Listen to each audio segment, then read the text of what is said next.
And so now we know how to compute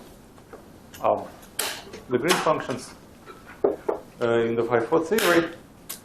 So for that, basically we need to know two formulas. One is this master formula that expresses the Green's function in terms of free fields.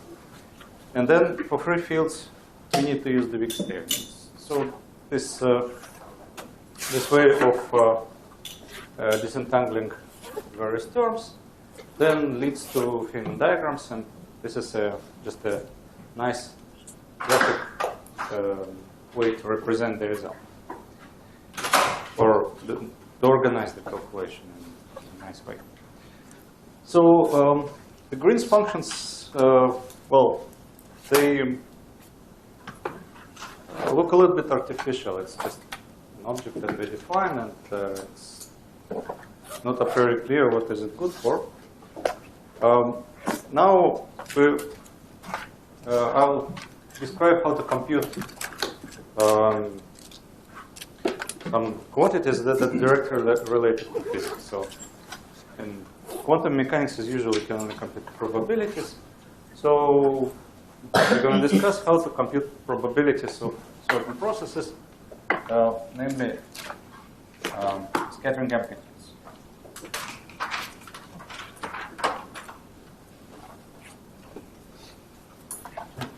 So quite often the question that we want to, so the physical situation that we want to study consists in the following setup. So at some remote past, infinitely remote, in some approximation, we consider a system of particles that are so far apart that they don't interact at all. So and then they come closer to each other, interact, and produce other particles, which then fly apart to infinity. So at asymptotic infinities, we have free particles. Then there is some interaction region. And then the produced particles fly apart and become free again at equal plus infinity. So the typical example is of applications of this type of this setup is well, experiments in particle accelerators, where they collide two bunches of say protons, and then they measure what is produced, what particles are being produced. But this is not the only place where this is useful. For instance, in kinetic theory, one quite often uses the same setup, although of course the time between collisions there is not infinite, but the interaction between particles in a gas or in plasma, there is, I mean, the time during which particles interact is much shorter than the time between the collisions, and so one can, so as a first approximation, or one can actually consider particles as almost all the time being free, and then describe interactions as if the time interval between the interactions was infinite. So how to set up this problem in quantum field theory? Well, this means that in the infinite past, we have some state which is just a state with n particles.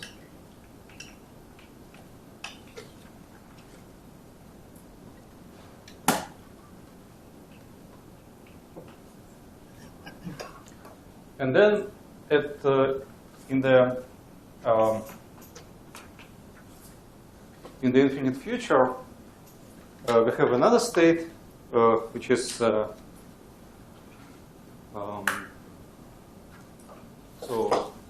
also a state of particles, but in general they will have, well, the particles can be produced and destroyed. So the number of particles need not be conserved, and well, of course their momentum will also be different. So the in state is given, and we want to calculate the probability, the probability to produce a given out state. So presumably, so this probability, if you know how particles interact, this probability should be calculable. So the out state, of course, is related to the in state linearly. There's some operator that describes this infinite time evolution. This operator is called the S matrix, or scattering matrix.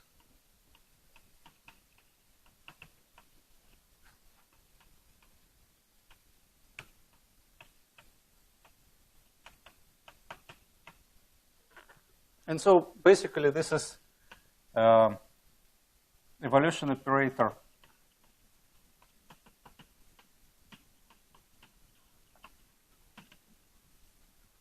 e to the minus I h t with infinite t.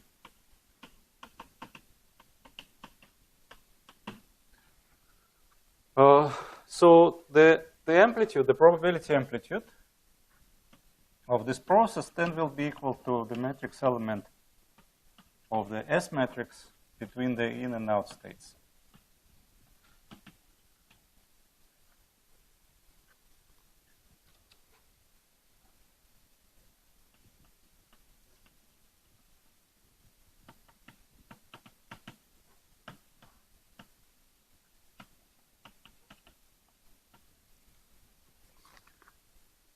Yes?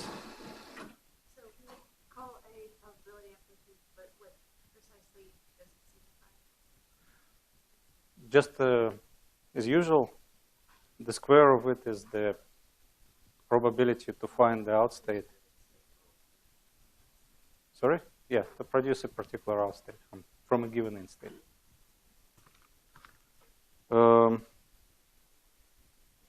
Okay, so let me give you the formula for this amplitude.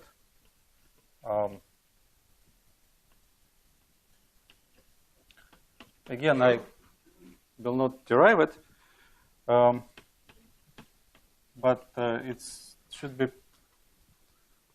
well, more or less obvious from the construction of the Green's functions that the operator that this evolution operator is a time-ordered exponential of the interaction Lagrangian.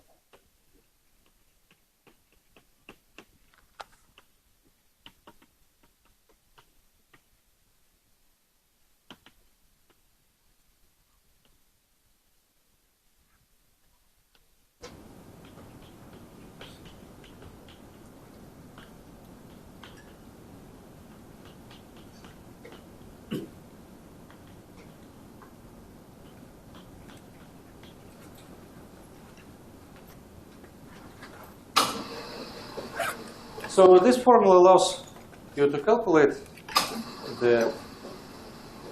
any amplitude in principle, because okay, so the direction Lagrangian is built from free fields. They are linear combinations of oscillators, and the external states are also made of oscillators. So at the end, the problem again reduces to commuting the ladder operators. And so there's also a shortcut way to represent this in terms of Feynman diagrams.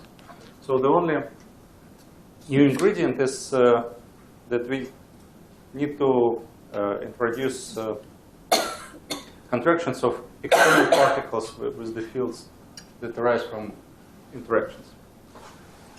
So this well, again, these contractions are just commutators of phi plus or phi minus with A and A dagger.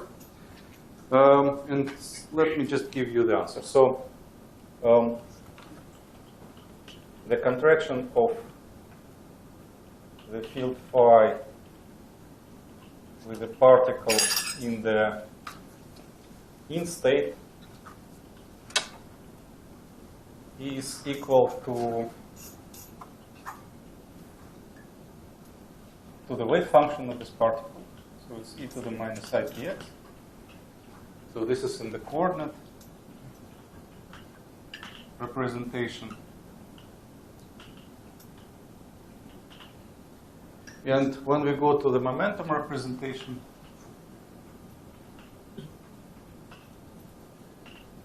this just becomes a 1. So for a particle in the out state, the contraction with phi of x is the conjugate of the wave function. And again, this becomes 1 in the momentum representation. Yes? So in our formula for the scattering amplitude, it's like the scattering amplitude equals the interacting field Green's function that corresponds to the sort of inner function 1. As in time ordering, there's an inner function, and then in the master formula, there's the exponential. Why should that inner function be 1? Let's say, so in the Green's function, we start with some fields. And then we, so the exponential describes their, they evolve with the interacting Hamiltonian. And so that's why this exponential arises. So here we start with, so there's in the middle, the system evolves, what should I say, that there are no other sources of interaction. There's only, well, directions between particles described by the interaction Lagrangian. And the only input comes at plus and minus infinity, so in the external states. That's why there is nothing in between. So the only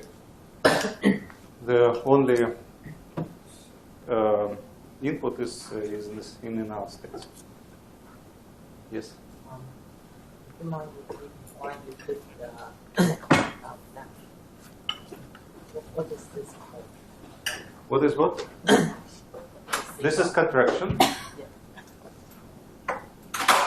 So you compute these matrix elements using Wick's theory, commuting oscillators from left to right.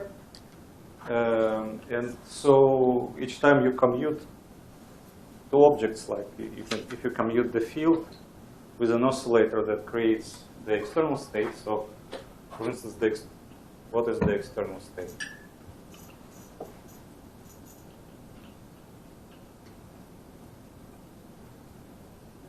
The out state is just, well, it's a product.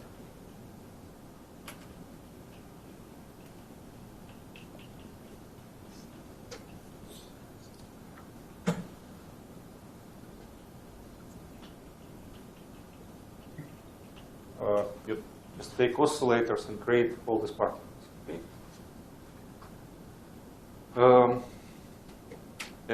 So, well, there is a bunch of oscillators.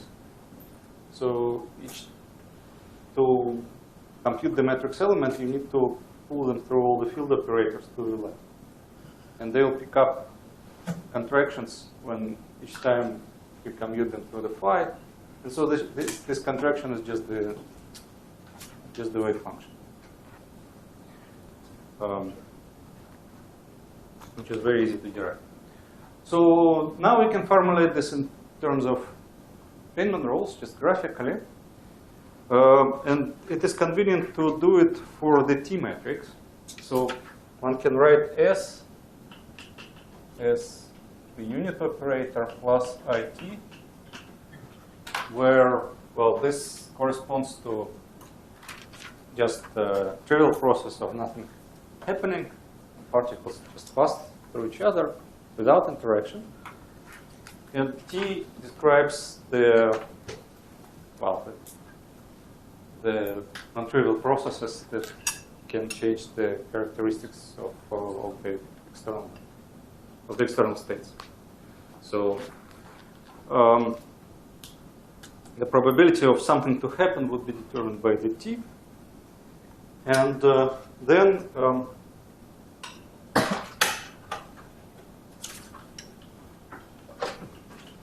we can formulate Feynman rules how to compute the matrix elements of this operator.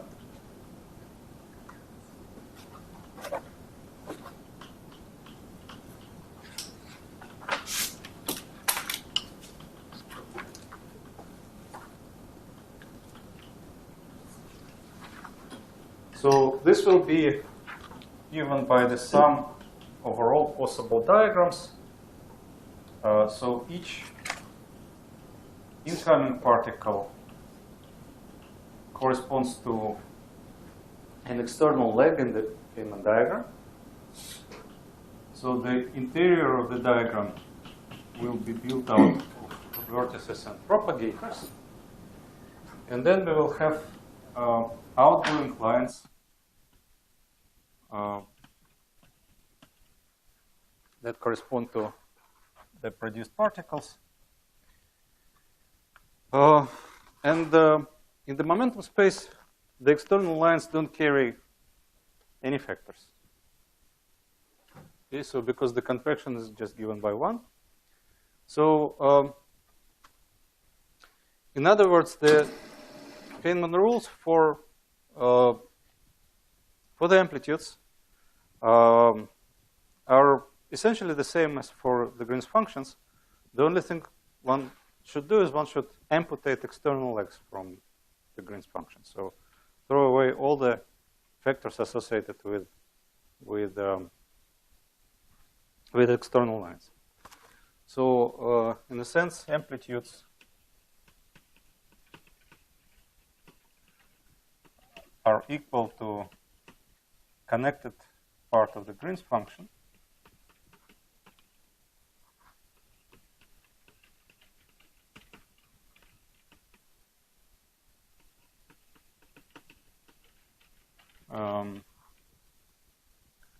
with external legs amputated.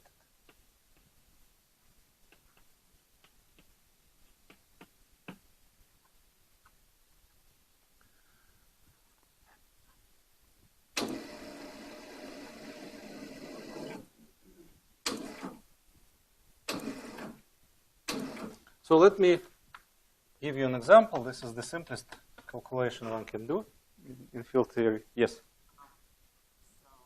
would you mind drawing the Feynman diagram when you just sandwich the identifications in which outstanding? You can also draw a Feynman diagram, but this would be a very trivial diagram, right? So you will have lines that connect. So that then the in and out state should be the same. So you connect each particle to the initial state to the final state. The total factor will be 1, right? So it's just. So, how to connect this? Just let me maybe go through this example to become more clear. So let's compute two scattering amplitude.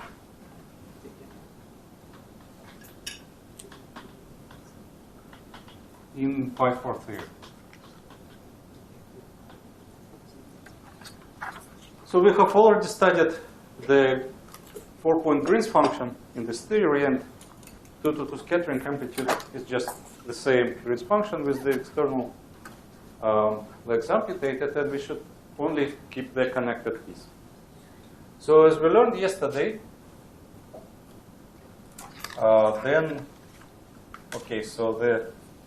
so we want to study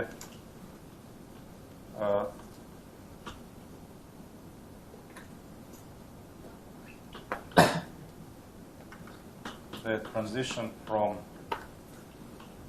state with two particles that depend on the P1, P2, to state with different momenta. And so to the leading order, this is described by one single diagram with an interaction vertex in the middle. Now, for the Green's function, these ends were all propagators. So the coefficient function, analytic expression associated with this diagram was a product of 4 propagators times the interaction constant in the middle. Now what we do is just drop these factors. And then what remains is simply the factor of minus I lambda associated with the vertex in the middle. And in principle, we should also write the momentum conserving delta function.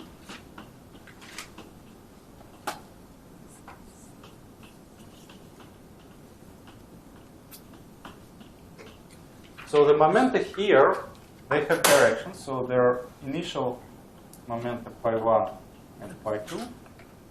And then their final momenta pi1 prime, p1 prime, p2 prime. So the only dependence on momenta here appears in the delta function. But this is just because this is a very simple example. This is not generic. The appearance of this delta function, though, is generic. So whatever amplitude you calculate, it will be multiplied by such a delta function, just because of energy and momentum conservation. And, well, the Feynman rules are consistent with the conservation laws. So this will always appear. So oftentimes, what is called the amplitude is the coefficient in front. So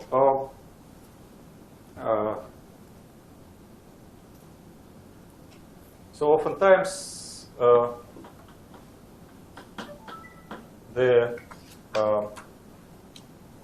okay, so let me write it for a general state.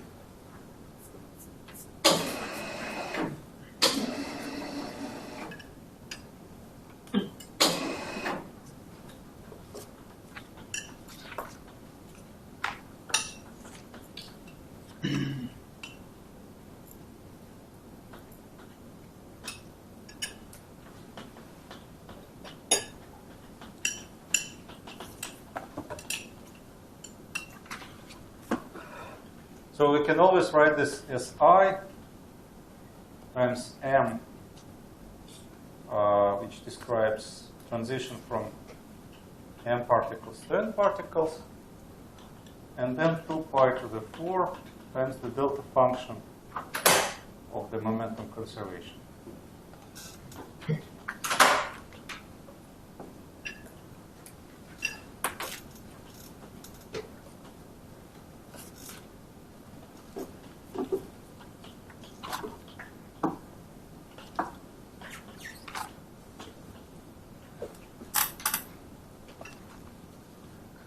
So it is often, this coefficient is called the amplitude.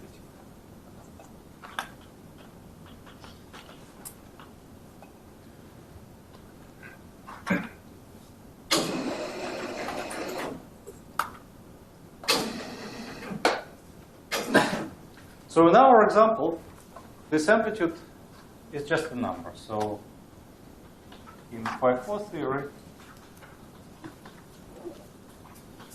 we thus conclude that 2 to 2 amplitude is given by minus lambda.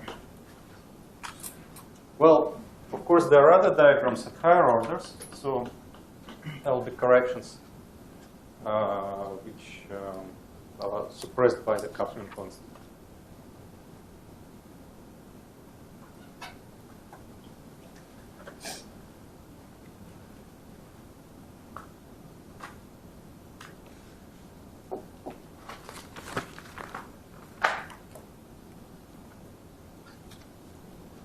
So, well, to the first approximation, That's all what we need to know about full field.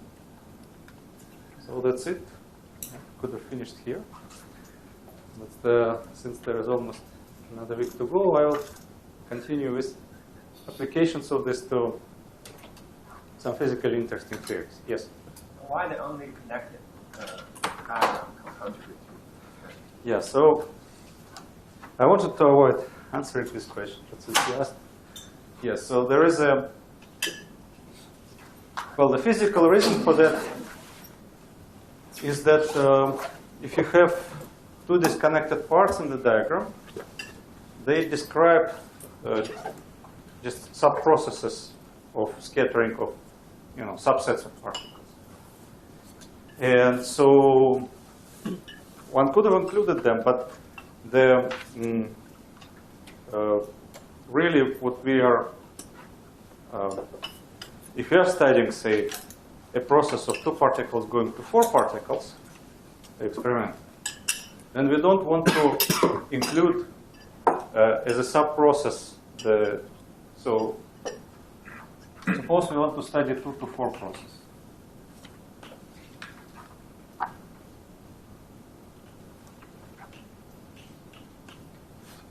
So potentially this can arise in 2 ways. So one way is when these particles scatter, producing 4 particles.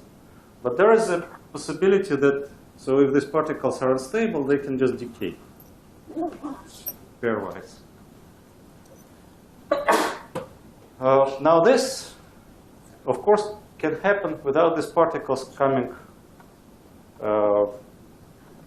So they can still be separated by macroscopic distances for this to happen. So this is in some experimental setup. This would look very differently from this process. And so in the calculation, we want to separate these 2 cases and do not include the probability of this when we calculate the probability of real scattering when all of the constituents interact. So therefore, we should keep only connected diagrams. Yes? So do you mean that in the second process actually is 1 to 2 process? In the second. Yes, this is just this 2. Is why you excluded this. Right. So also the probability of this process will be much bigger than probability of that process, because this decay can happen anywhere in space and time.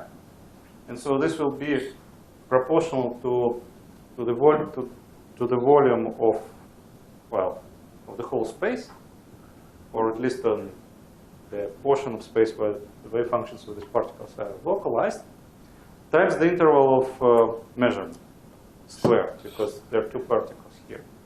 This process will be proportional to this same volume factors, but to the linear power. So this is much, in a sense, is a much bigger probability.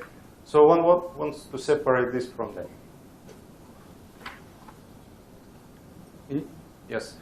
So, are you saying that this process will be described within the identity part? Is that what you're saying? Or Not really, because this still contains interactions. But we want to study reducible processes. So in that we can separate using diagrams. So it is possible at the level of the diagram to separate this interaction that involves all the particles in initial final state from these sub-processes.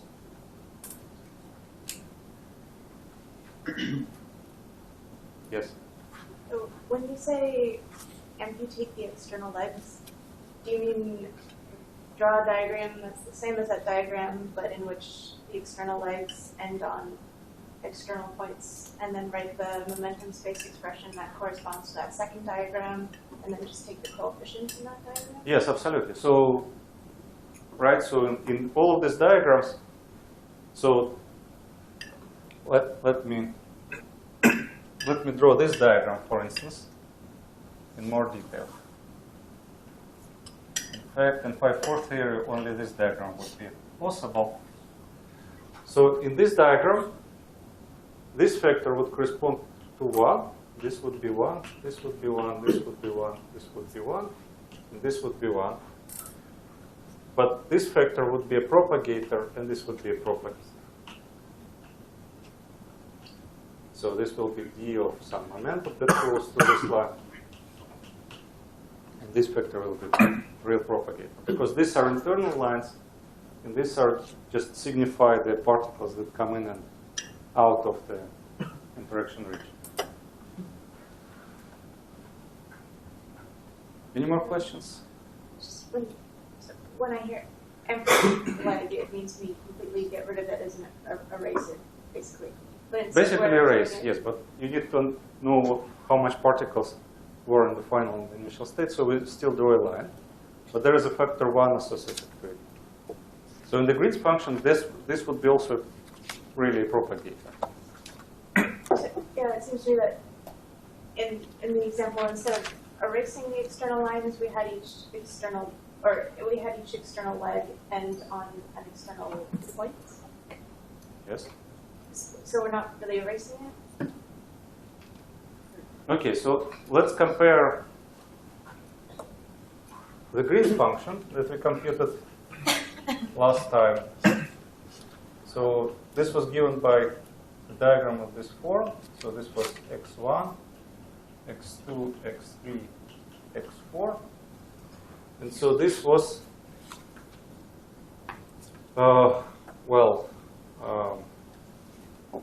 the integral over, so when we wrote it in the momentum space, I don't remember if I've written this in momentum space, but anyway, in momentum space, this would be the integral over, so this will be momentum P1, P2, P3, P4. So this will be the integral over P4, P1, P4, P2, P4, P3, P4, P4, times the propagator that corresponds to each of these lines, P1 squared minus m squared, I over P2 squared minus m squared, I over P3 squared minus m squared, I over P4 squared minus m squared, times the vertex, which is minus I lambda 2 pi 4 delta of P1 plus P2 minus P3 minus P4.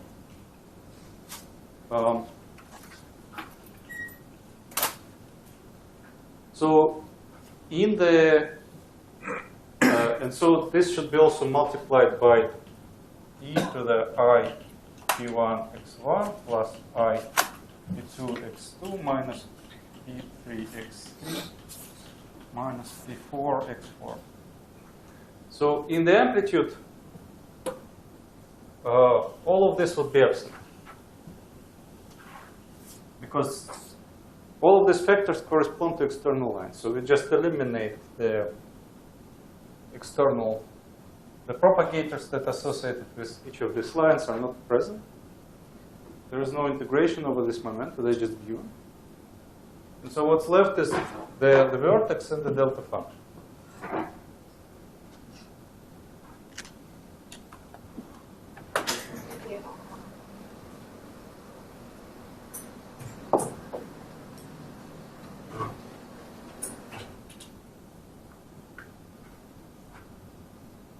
I suggest to make a break now for like 3 minutes or so.